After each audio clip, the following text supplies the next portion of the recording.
Hello crafty friends, welcome to Tuesday's tutorial.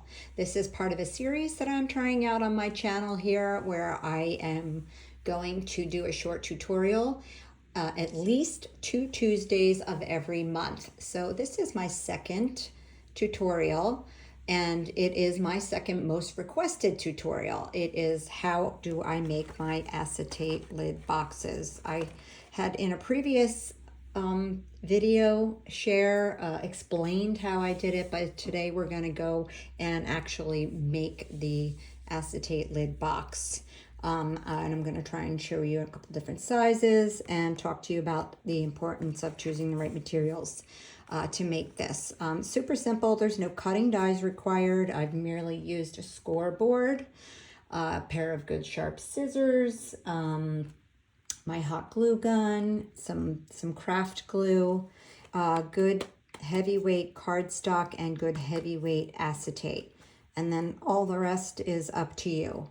So this one I did complete, well, not quite. I usually mat the sides as well, but I don't know if I'm going to do that on this one or not. Just so that you could see what we would be making today. The finished size of this box is 4.5 by 5.5. And the box part is 1.25 inches high, and I do extend the lid up at another 1/4 inch, so the actual finished size is 1.5 inches because I like how that looks. I also think it makes it much easier to get the lid off and on. You can make this any size you desire. You are only limited by the size of your materials. So I don't generally keep 110-pound cardstock 12 by 12 in my craft space. So most of mine is 8.5 by 11. So I generally can't make a box bigger than that. And I don't think I would need to either, to be honest, because with an 8.5 by 11, you can make a 5 by 7 box, and that's pretty generous. That's one of the sizes we're going to be making here today. So this box, I chose this size, the 4.5 by 5.5, based on the size of the piece of acetate that I was using. I had to go kind of like doing my math backwards because I only had a smaller piece of this acetate that I wanted to use for this box. So let me just give you a little walkthrough here so you can see the lid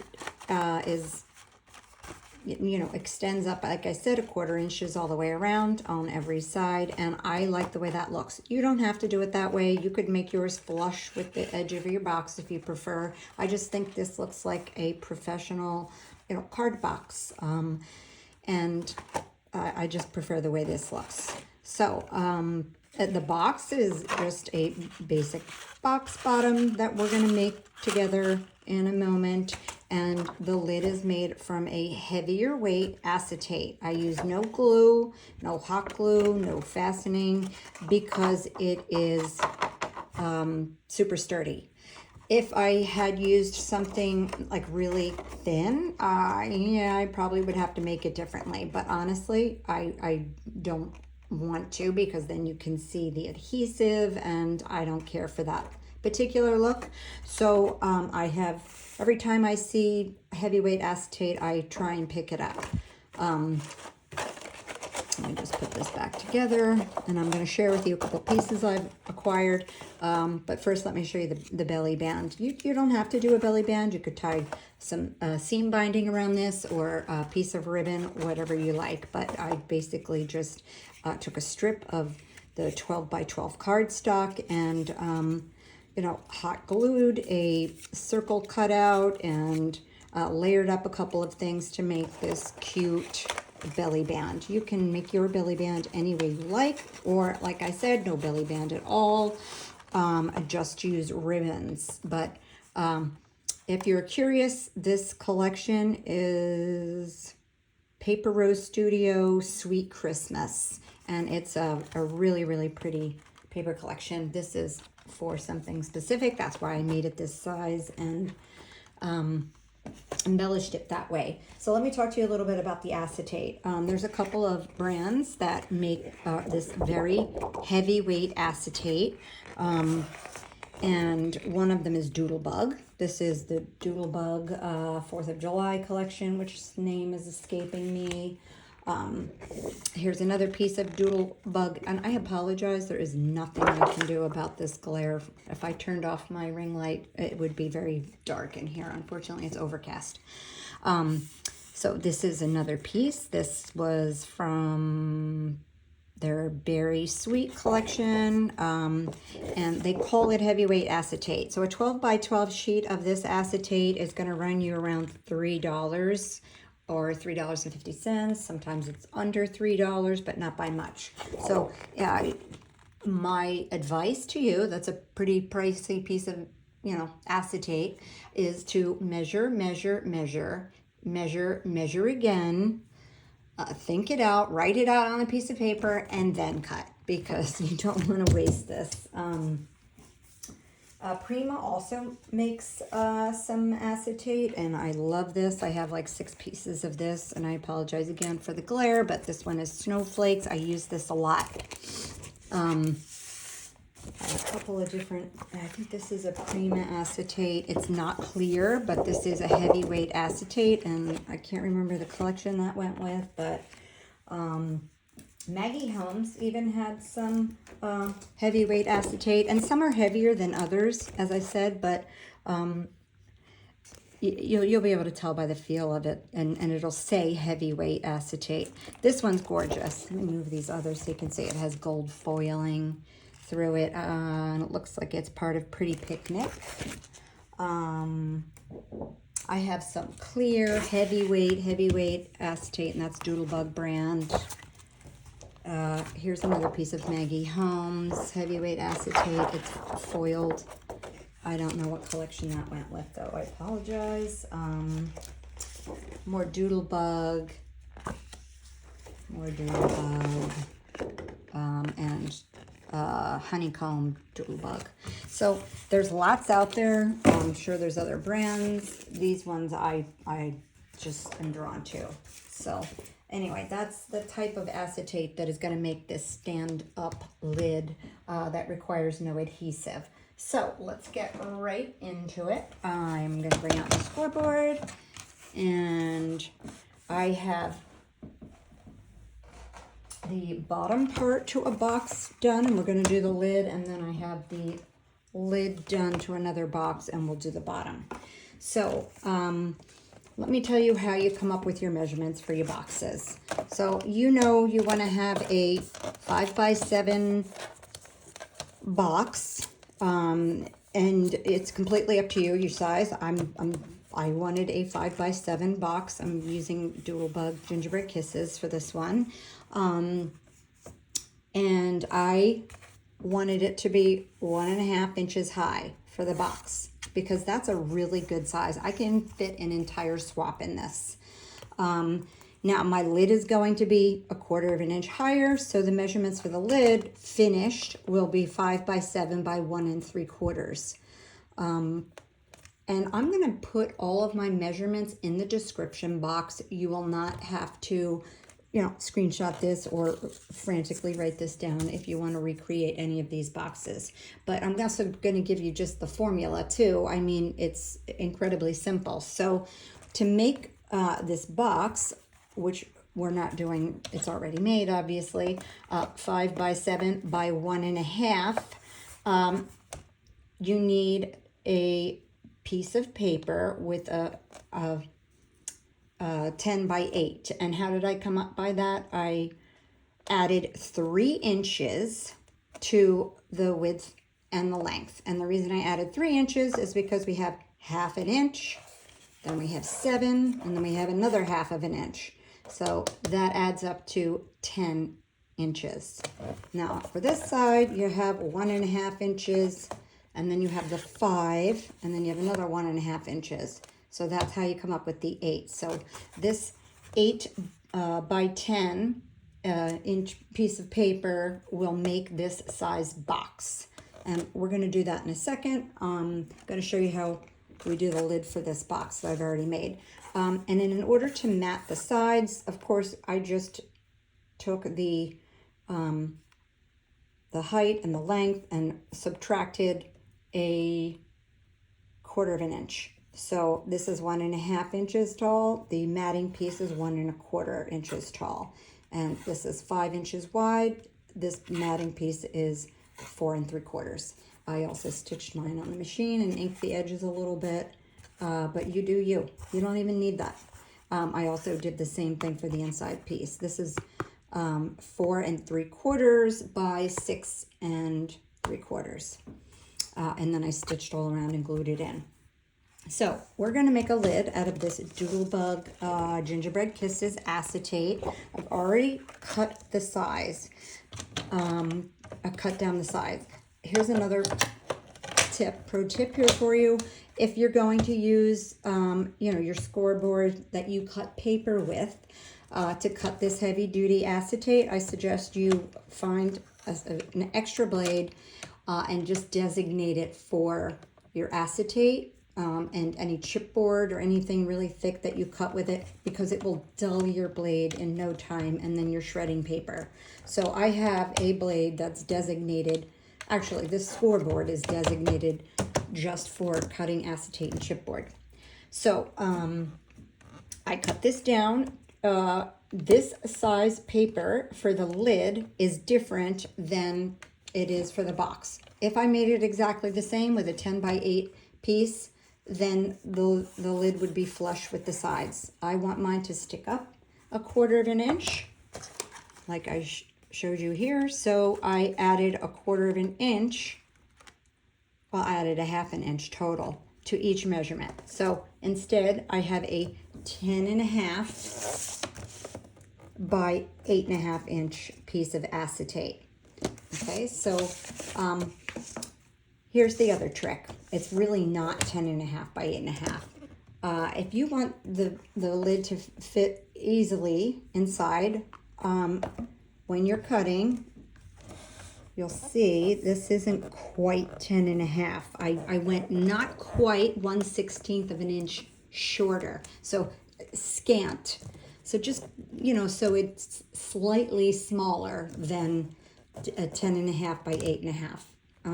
And that's just so that it fits inside perfectly. So that again will be in the description box if that sounded confusing. But that doesn't, mess up your scoring. Oh, let me go back to the box. The box, like I said, was 10 by 8, and you score at 1.5 inches all the way around on all 4 sides to make the bottom. So for the lid, we're not going to use 1.5. We're going to use 1 3/4 as our scoring mark. And here's where it gets tricky. This is very hard to score. If you have a piece of acetate that has a pattern on one side and not the other, score on the wrong side, and you will see why in a second. So we're going to go right in, and at 1 3/4, we're going to start scoring. And I am really pressing on this, and see how it's starting to come up? That's why we're going to do it on the wrong side, because it's doing some of the work for us. And all 4 sides, we're going to do that. Okay. So again, at 1 3/4. Again, at 1 3/4. Yeah, and you really, really have to press on this. And okay, so now I don't know if you can see those score marks, but the acetate is actually bending a little bit in the right direction, thankfully, because it isn't easy to fold and whatnot. So now, how do we make that lid without having to glue anything? So if we were making a box, we would just be cutting up this score mark, right? So that we could make a tab. Well, we're just going to cut this off completely. So this square in the corner is getting cut off, and I'm having a hard time seeing where to cut. So there we go. It's a little easier on this side. Okay. So I'm going to do that to all 4 squares. 1,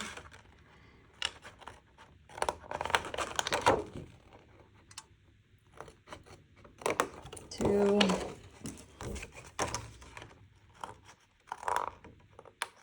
3. I might have to go back and trim these a little bit because I'm being hasty. We'll see how it fits. And 4. Okay, so now all 4 corners have been cut out. Now, turn it this way so you can see that better.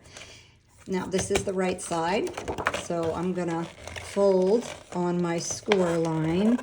And sometimes it's not go through all the way. You don't even need to use your scoring tool, to be honest, because stuff bends. And do you see how forgiving it is? It goes right back where I want it to after I've bent it.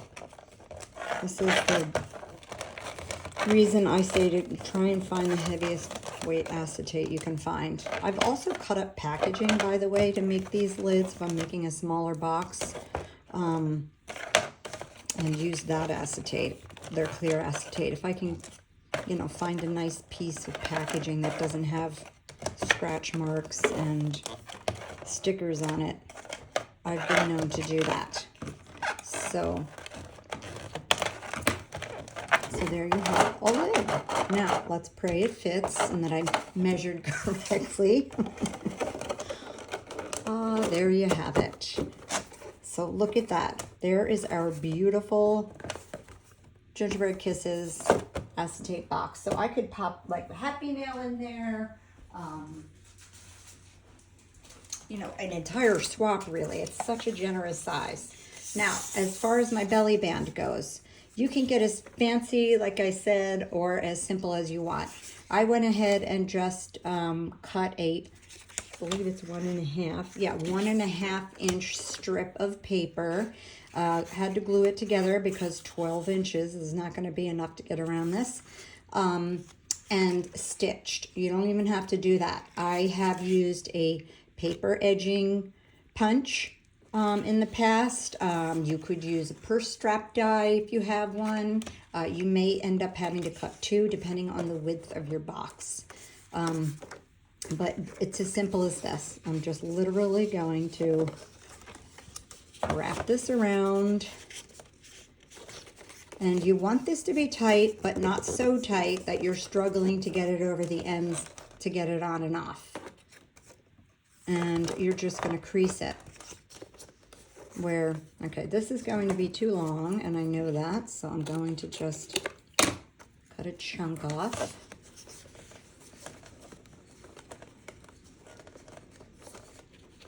You know what, I'm going to turn it over because, there we go.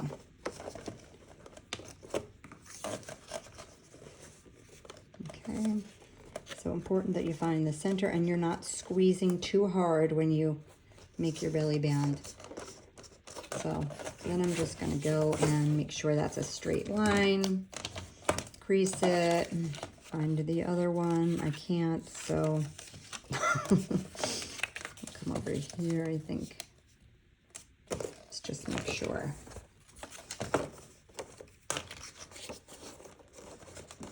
Okay. So you're basically just gonna, you know, eyeball this, so to speak. I mean, if you wanted to get specific and measure, go right ahead. I find this works better for me. I like to wing it. So here's my belly band, and I'm going to cut a piece off of this.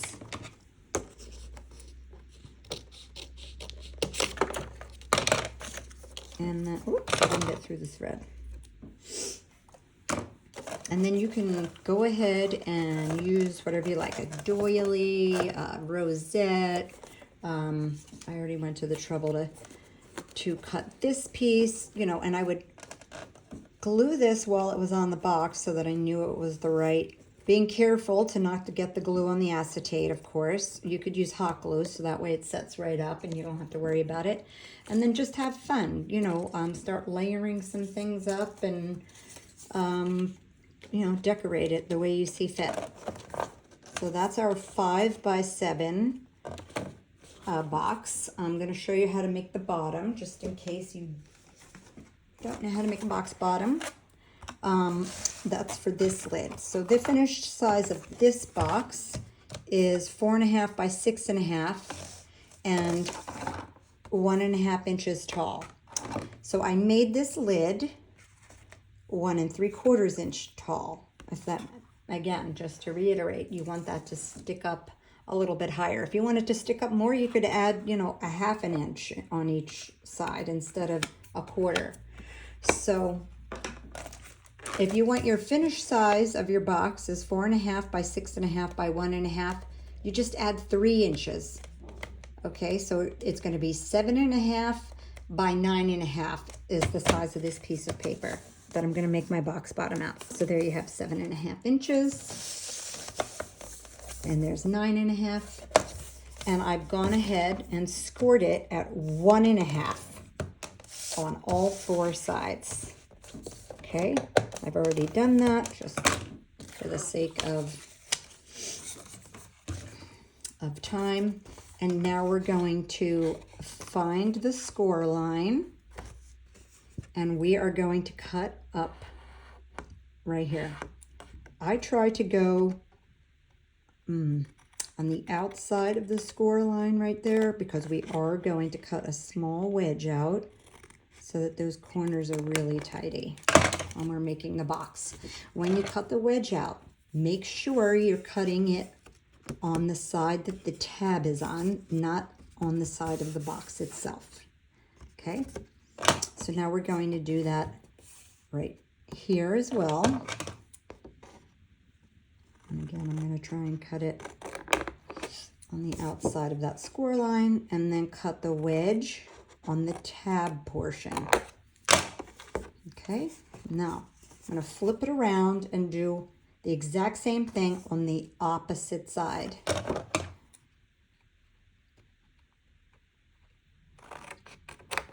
Cut the little wedge, and then do it here. I know this is super basic stuff, but hey, maybe you don't know how to make a box bottom, and that's okay. That's why I wanted to do these tutorial Tuesdays. So now we are just going to score the paper on all of these marks we made, all the score lines.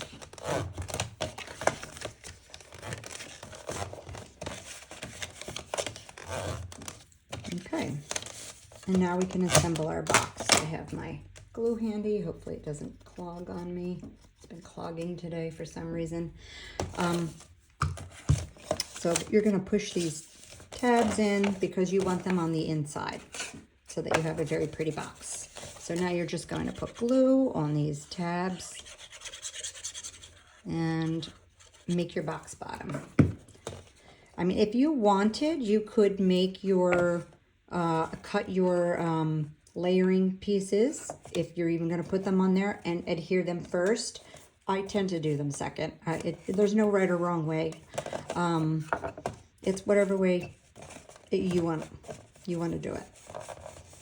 And like I said, there's always more than one way to do something. This is the way I do it. It's not necessarily right. I just have a lot of people who've asked, and I thought I would show you. And if anybody has any better ideas or tips, please always feel free to drop it in the comments. I am always open to suggestion and constructive criticism, for sure. This is all a learning curve for all of us. So we've done those. All right, I'm getting a little sloppy. I'm not usually so sloppy. But I just want to finish this. So here you go. And here you go. Okay, one more tip. I do not put a layering piece on the inside side for the reason alone that I don't want the edges of my acetate lid to get caught on it. Because unless it's really good and glued down there, there's a possibility of it getting snagged on it and making it difficult to open and shut. Okay, so and there you have it. There is your 4.5 by 6.5. Yep, 4.5 by 6.5 by 1.5 inch high gift box. And the coordinating lid. Okay, let's hope it's coordinating. Yeah, fits perfect, fits like a glove. So for this lid, the finished size is 4.5 by 6.5 by 1 3/4. So that piece of acetate had to be, you need to add 3.5 inches to each of these measurements. So, okay, let me quick do some math here. That's 4.5 and 3.5. You have, it's an 8 by, does that make sense? 8 by 10. Let me just look at my notes so I'm not giving you false information here. 4.5 by 6.5. Yep, 8 by 10. And then you score it at 1 3/4 of an inch so that it, on all 4 sides, cut those squares out.